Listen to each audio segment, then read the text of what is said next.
The cruelest thing about being invisible is that people stop feeling guilty when they hurt you. I learned that lesson on a rainy Thursday night in downtown Boston. The restaurant was packed. Crystal glasses caught the warm light overhead. Expensive laughter echoed across the dining room. The scent of grilled steak and fresh bread drifted through the air. Every table was full. Every server was moving. Every second mattered. I balanced a tray of drinks on one hand and forced a smile that felt heavier with every passing hour. My shift had started 10 hours earlier. My feet hurt. My back hurt. But none of that mattered. Rent was due next week. My mother's medical bills were waiting on my kitchen counter. And smiling cost nothing. At least that was what I kept telling myself. Emily. The sharp voice came from behind me. I turned immediately. My manager, Richard, stood near the service station with his arms crossed. Table 12 has been waiting. I just brought their appetizers. Then why are they asking for service? Several nearby employees glanced toward us. I felt heat creep into my face. I will check on them right now. Richard sighed dramatically. For once, try staying ahead of problems instead of creating them. A few servers looked away. Nobody said anything. Nobody ever did. I nodded and walked toward table 12. Arguing never helped. The couple sitting there barely looked at me when I approached. Good evening. Is there anything else I can get for you?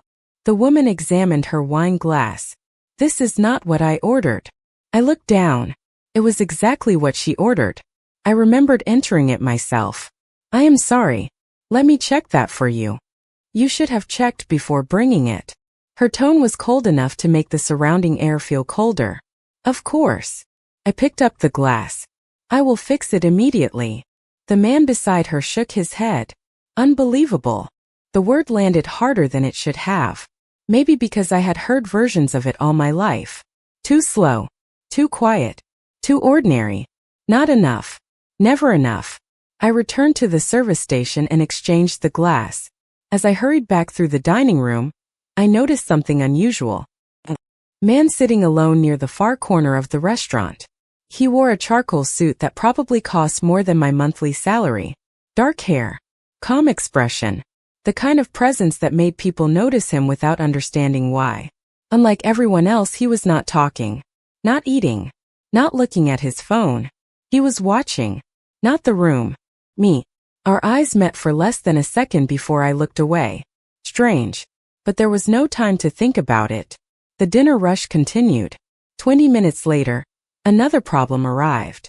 A wealthy customer loudly complained that his order was delayed, even though the kitchen ticket showed it had only been placed 8 minutes earlier. His voice carried across half the restaurant. This service is ridiculous. Several guests turned to look. I apologized. He grew louder. I apologized again. Richard appeared almost instantly. Relief lasted less than a second. Instead of helping, he looked directly at me. Emily, what happened this time? The customer pointed at me. Richard nodded as if he already knew the answer. I apologize, sir. We will address this. Address this. As though I were the problem. As though everyone needed someone to blame. The room fell silent. Dozens of strangers watched. Nobody spoke. Nobody defended me. I lowered my eyes and swallowed the embarrassment. Then from the corner of the room I felt that same gaze again. The man in the charcoal suit was still watching. But this time something had changed in his expression. And for the first time that night, I had the strange feeling that someone else had finally seen everything. The strange thing about kindness is that nobody notices it until they need it. The dinner rush finally slowed around 9:30. The dining room remained busy, but the chaos had faded into a steady rhythm. Glasses clinked softly. Conversations blended into a low hum. Rain tapped against the tall windows overlooking the street. I should have felt relieved. Instead, exhaustion settled deeper into my bones. I carried a tray of empty plates toward the kitchen when I noticed Megan near the service station. She was one of the newer servers. 19 years old. Nervous. Hardworking. The kind of employee who apologized even when nothing was her fault. She stood frozen beside a spilled drink, staring at the puddle spreading across the floor. Her face had gone completely pale. What happened? I asked. I dropped it. Her voice barely existed. Richard is going to lose his mind. I looked toward the dining room. Richard was busy speaking with another employee. Then let us clean it before he sees it. Relief flooded her expression. Together we grabbed towels and cleaned the mess in less than 2 minutes. By the time Richard walked past, there was no sign it had ever happened. Megan exhaled shakily. Thank you. I smiled. Everyone drops something eventually. She laughed softly. Not everyone gets blamed for everything. The words caught me off guard. Before I could respond, she returned to her tables. I stood there for a moment. Then I continued working. 20 minutes later, an elderly woman entered the restaurant alone. The hostess appeared overwhelmed by a growing line of guests waiting near the entrance. Nobody seemed to notice the woman struggling with her cane. So I did. I crossed the room and helped guide her toward a quieter table near the window. Take your time, I told her. There is no rush. Gratitude softened her tired face. Small things. Tiny things. The kind nobody remembered. Yet somehow they always mattered to me. Maybe because I knew what it felt like when nobody stopped to help. As I handed menus to another table, I caught sight of the man in the charcoal suit again. He was still there. Nearly 2 hours had passed. Most customers would have left by now. He remained seated in the same corner. Calm. Observant. Watching the room with the patience of someone who never needed to hurry. Our eyes met briefly. This time he did not look away. Neither did I. Then another customer called my name, and the moment disappeared. Around 10 o'clock, Richard gathered several employees near the service station. I knew what was coming before he opened his mouth. Sales are down compared to last Thursday. He looked directly at me. Of course he did. Some of you need to improve your customer interactions. Nobody spoke. Especially you, Emily. He rushed into my face. Several coworkers lowered their eyes. Customers remember service, Richard continued. If people leave unhappy, it affects all of us. The accusation hung in the air. Never mind that my tables consistently left positive reviews. Never mind that I covered shifts nobody wanted. Facts rarely mattered once someone became the designated problem. Understood, I said quietly. Good. Richard walked away. The others scattered. Life continued. That was the worst part. Humiliation never stopped the room. It only stopped the person experiencing it. A few minutes later, I delivered a check to the corner table. The man in the charcoal suit finally stood. Up close he seemed even more imposing. Not because of his height, because of his presence. Calm confidence radiated from him without effort. He glanced toward the service station where Richard had disappeared. Then back at me. Long night? He asked. His voice was low and controlled. Something like that. A faint expression crossed his face. Not pity. Not sympathy. Something else. Something thoughtful. He placed the folder on the table. You handled yourself well. The simple comment surprised me more than it should have. Before I could respond, he nodded politely and walked toward the exit. Rain streaked the glass doors as he disappeared into the night. I thought that would be the end of it. I thought he was just another customer passing through my life. I had no idea that before the night was over, he would return. And everything would begin to change. The restaurant closed at 11. By 11:15, most of the staff had already gone home. The rain still fell outside, turning the city lights into blurred streaks of gold and white across the windows. I was wiping down the last table in my section when Megan appeared beside me. You are still here? She asked. Someone has to finish side work. She frowned. Richard left 20 minutes ago. That did not surprise me. Richard rarely stayed for the cleanup he assigned to everyone else. I shrugged and continued stacking menus. Go home. You have class tomorrow. Megan hesitated. Thank you again. For what? For helping me tonight. Before I could answer, she gave me a quick smile and headed toward the employee exit. A few minutes later I was alone. The dining room felt completely different without customers. The laughter was gone. The music sounded softer. The expensive elegance looked almost lonely. I carried a stack of glasses toward the service station and noticed an envelope resting on the counter. My name was written neatly across the front. Emily. Nothing else. No last name. No explanation. I glanced around the empty restaurant. There was nobody there. Slowly I opened it. Inside was a folded note. The handwriting was precise and confident. Some people reveal who they are when life is easy. Others reveal who they are when nobody treats them fairly. Keep being the second kind. I stared at the message. No signature. Yet somehow I already knew who wrote it. My heart did something strange. Not excitement. Not fear. Something quieter. Something warmer. I folded the note and slipped it into my apron pocket. Then I finished cleaning and stepped out into the rainy Boston night.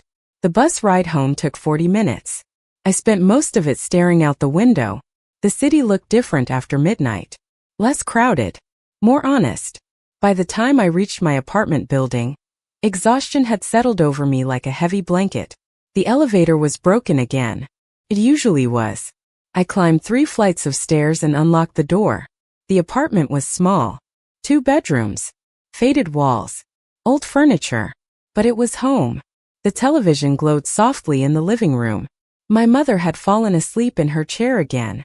A blanket rested across her lap. Her medication bottles sat on the coffee table beside a half-finished cup of tea. I smiled sadly and gently turned off the television. Emily. Her sleepy voice stopped me. You are home. I am home. Long shift. The usual. She studied my face for a moment. Mothers always notice things other people missed. Something happened. I laughed softly. Why does everyone keep saying that? Because your eyes look different. I sat beside her. For a second I considered telling her everything. The rude customers. Richard. The stranger in the charcoal suit. The note. Instead I simply smiled. Maybe today was not completely terrible. My mother squeezed my hand. Then that is worth celebrating. The next afternoon, while I prepared for another shift, a black luxury car stopped across the street from the restaurant. Inside, Adrian Moretti sat quietly in the back seat. He watched employees arrive through the rain-streaked window. Most of them rushed inside without noticing anything around them. Then Emily appeared, carrying an umbrella that barely worked, smiling at a homeless veteran standing near the corner, handing him a bag containing her lunch before walking into the restaurant. Adrian watched the entire interaction in silence. He had spent years judging people within minutes. It was a useful skill in his world. Yet the more he learned about Emily Carter, the less she made sense. Most people became harder when life treated them unfairly. Somehow she had become kinder. And for reasons he could not yet explain, he found himself returning to that restaurant again that evening. There are moments when a person reveals their character without realizing anyone is watching. The following evening felt unusually calm. The rain had stopped. Soft golden light spilled through the restaurant windows as the dinner crowd slowly arrived. For the first hour everything went smoothly. No complaints. No mistakes. No public criticism. It almost felt suspicious. I was delivering drinks to a table near the center of the dining room when I noticed an elderly gentleman struggling to read the menu. His hands trembled slightly. The print was too small. Without thinking, I knelt beside the table and pointed out a few popular dishes. Take your time, I said. There is no hurry. The man smiled gratefully. Thank you. Most people rush these days. Not everyone. He chuckled softly. Clearly. Moments later I returned to work. What I did not notice was the familiar man seated several tables away. Adrian Moretti had arrived nearly 20 minutes earlier. As usual, he sat quietly in the corner. As usual, he watched more than he spoke. And as usual, he seemed far more interested in the people around him than the expensive meal sitting untouched in front of him. The evening continued. Then trouble found me again. It always seemed to. Around 7:30, a family of 6 arrived without a reservation. The restaurant was nearly full. Every available table had already been assigned. Richard greeted them personally and somehow promised accommodations that did not exist. 15 minutes later he approached me. Emily. I looked up from entering an order. Yes. Move table 14. I blinked. Table 14 is occupied. Not for long. They are still eating. His expression hardened. Figure it out. Before I could respond, he walked away. I stared after him in disbelief.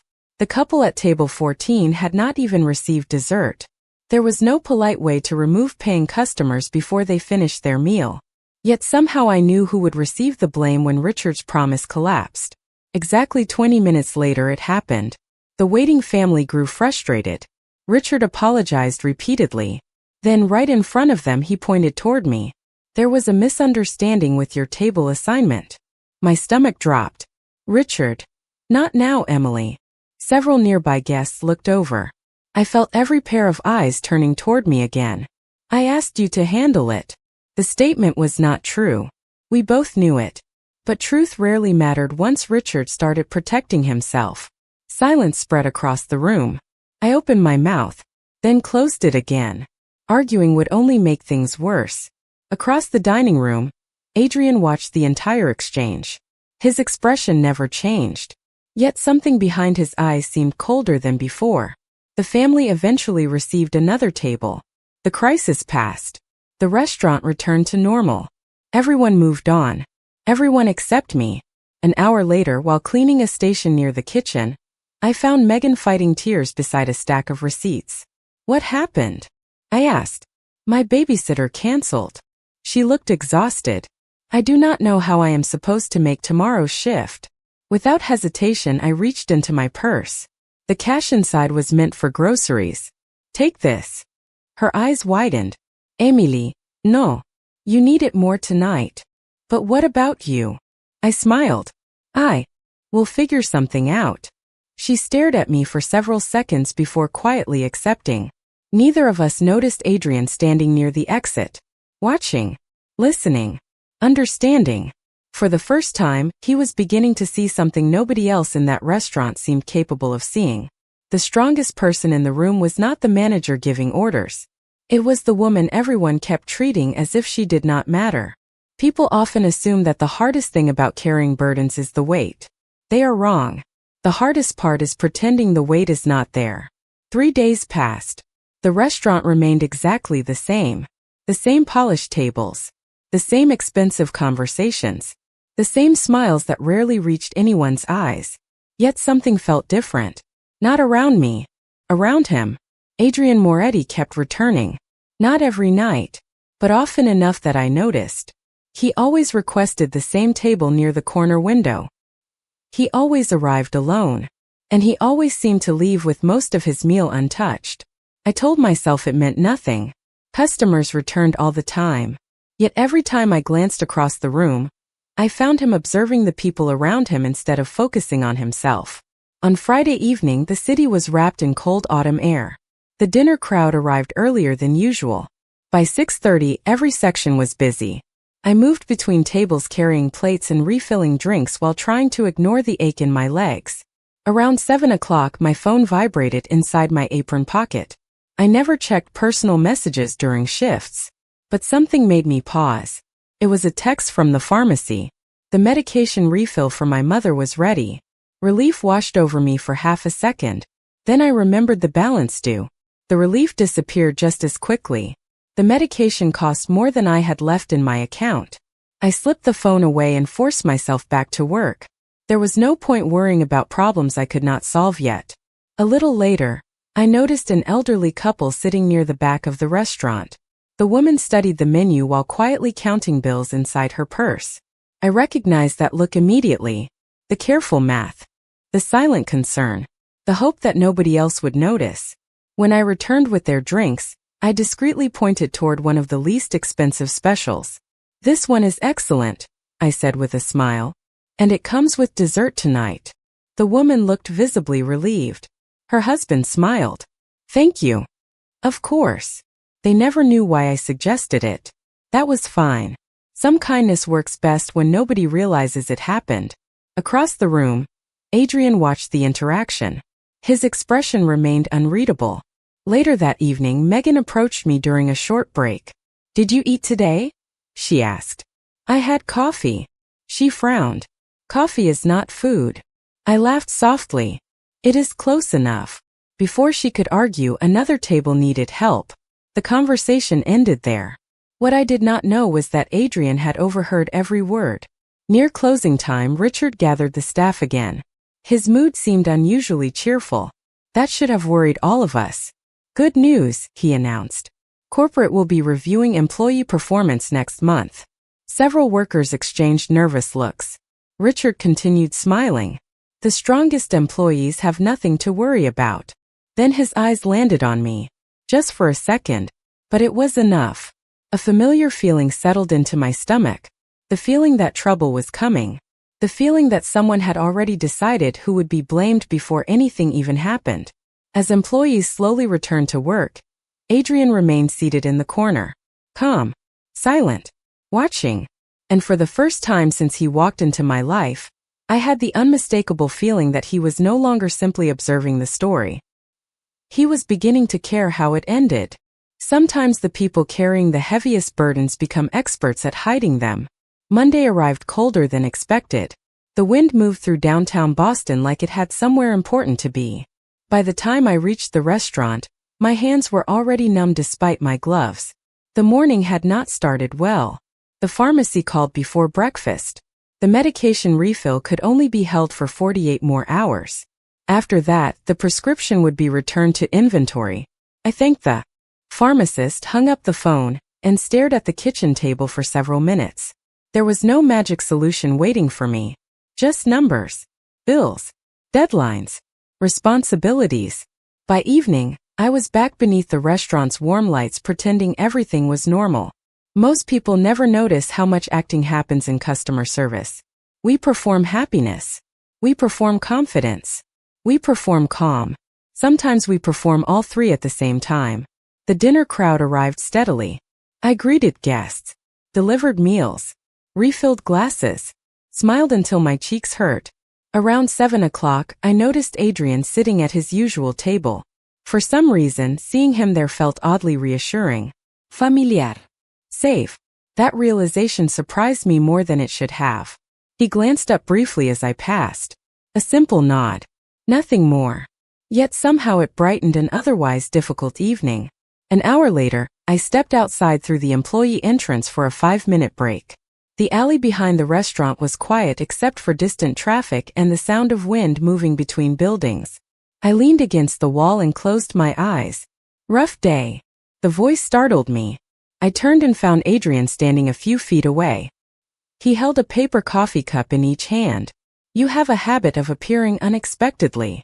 A faint smile touched his face. So I have been told. He offered one of the cups. Hot chocolate. I accepted it before I could think of a reason not to. The warmth immediately spread through my hands. Thank you. You look tired. I laughed softly. That obvious? Only to someone paying attention. The answer lingered between us. For a moment neither of us spoke. The city moved around us. Car horns. Wind. Footsteps. Life continuing as usual. Can I ask you something? Adrian finally said. Sure. Why do you keep helping people? I blinked. What do you mean? Most people would stop. His gaze remained steady. Most people would become bitter. I looked down at the cup. Steam drifted upward into the cold air. Maybe I do it because I know what it feels like when nobody helps. The silence that followed felt different. Deeper somehow. Adrian studied me carefully. Not with curiosity.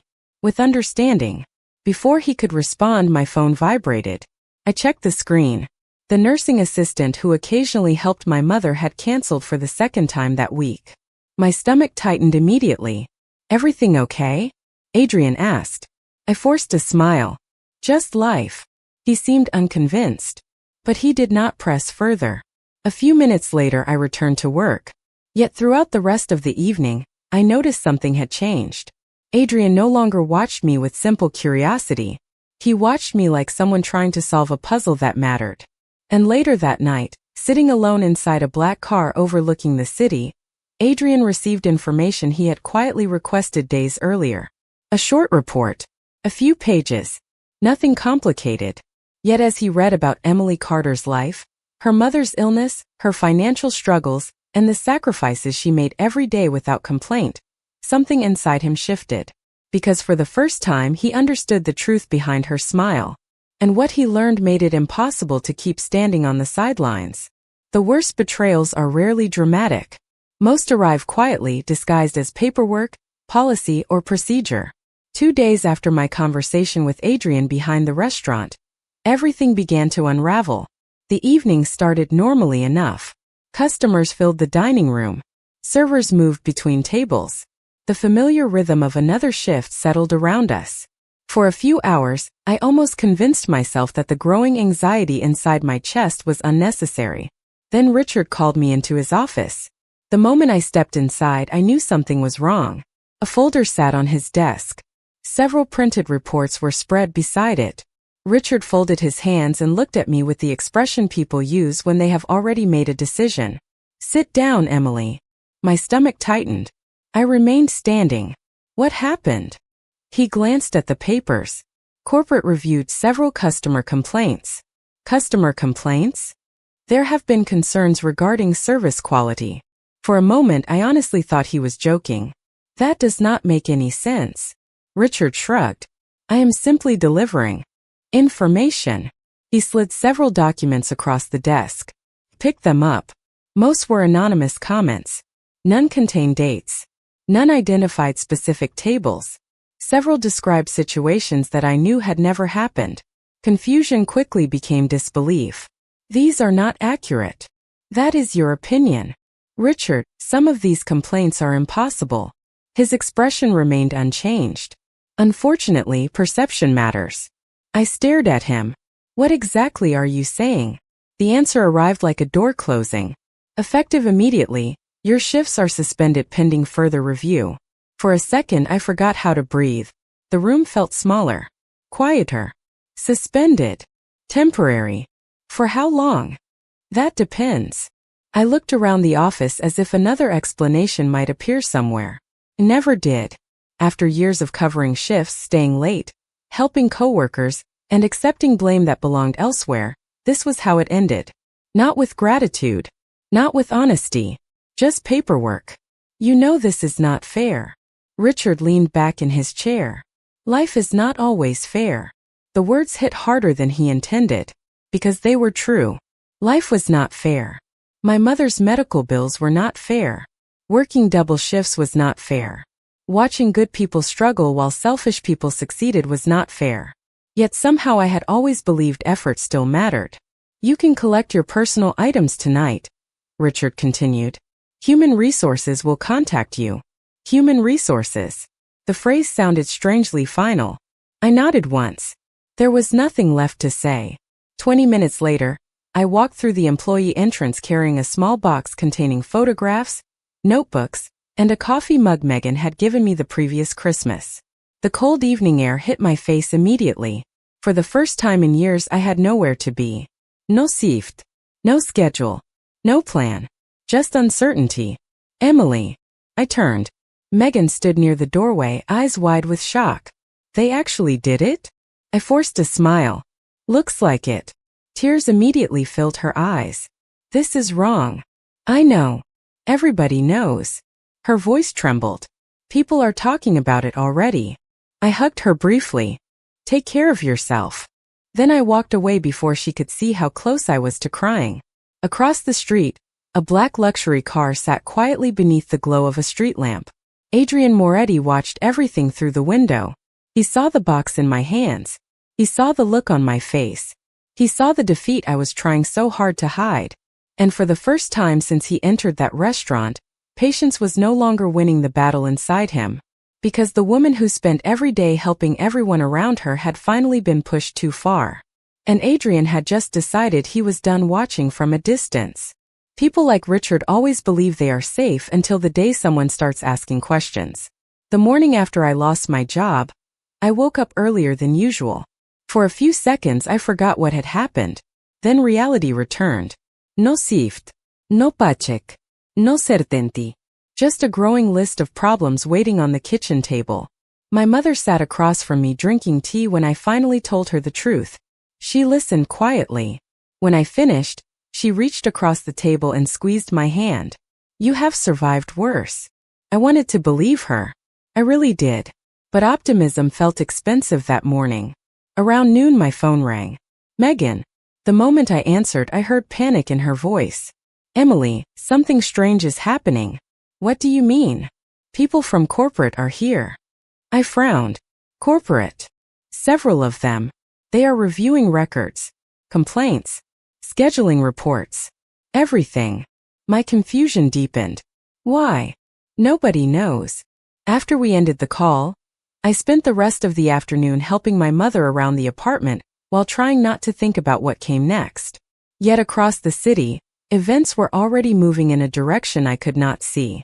Inside a conference room above the restaurant, corporate representatives sat around a polished table reviewing documents, performance reports, customer feedback, internal communications, information that had never been examined closely before.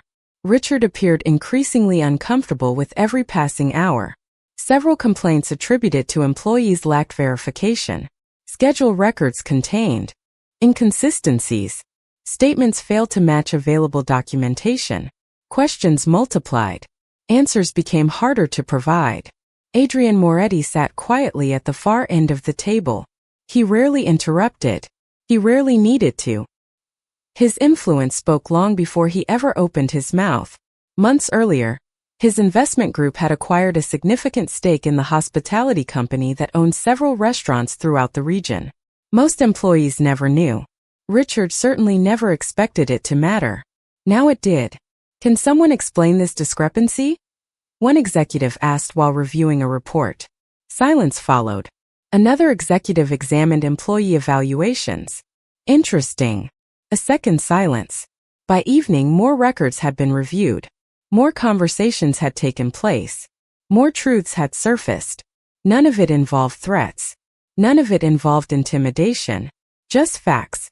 Evidence. Accountability. The kind of things that become very powerful when finally placed in the right hands. Later that night, I sat beside my mother watching television neither of us was really paying attention to. My phone vibrated again. This time it was Megan. Emily. Her voice sounded completely different. You are not going to believe this. My stomach tightened. What happened? Richard is gone. I blinked. What? Corporate terminated him this afternoon. The room seemed to freeze around me. Megan continued speaking. They reviewed everything. Employee complaints. Scheduling records. Customer reports. Apparently there were problems going back years. I struggled to process the information. How is that even possible? I do not know. She paused.